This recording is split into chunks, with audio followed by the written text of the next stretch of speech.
Nobody doubts here that there is a crisis. It's a question of whether the state could have or should be doing more.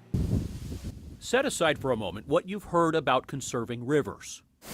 This is about ancient water from deep below the surface, groundwater. One tool the state's Department of Water Resources has at its disposal to protect regions of concern is to designate them active management areas, or AMAs. There are 5 AMAs in Arizona with groundwater regulations. The rest of the state goes largely unchecked. But why? I have not gotten a response from the director of ADWR, and I'd like to know why. Since 1980, state law declares Arizona's water director shall periodically review all areas which are not included with an AMA to determine whether they should be managed as AMAs to preserve the existing supply of groundwater for future needs. They're not doing that, and so I think they're not following the law. In an April letter to the state's water director, Tom Bushotsky, Attorney General Kris Mayes wrote, besides 2 studies of a single basin in a 40-year period, Mayes is not aware of the state conducting hydrological studies as required by law. Mayes asked Bushotsky, who has been on the job for nearly 8 years, if he knows of any other studies conducted, and if not, why not? Director Bushotsky has not responded to Mayes' letter, and on Friday declined to respond to 12 News about whether he believes the state is complying with the law.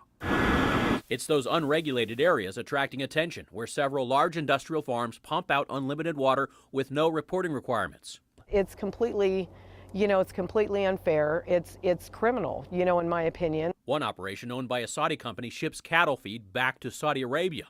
The company pumps water in the far west part of the state. The western part of the state has not had a hydrological study done ever by ADWR, and it's not acceptable. A spokesperson for the state's water department tells 12 News ADWR hydrologists demonstrated in mid-August in a public forum unregulated groundwater basins across Arizona are experiencing high rates of groundwater depletion. They've identified these 3 basins as high priority, including one near the site the Saudi-operated farms are located.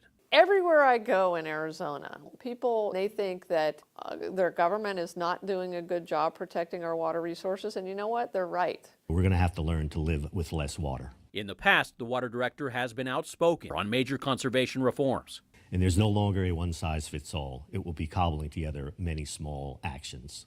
Water is life. It is the future of this state.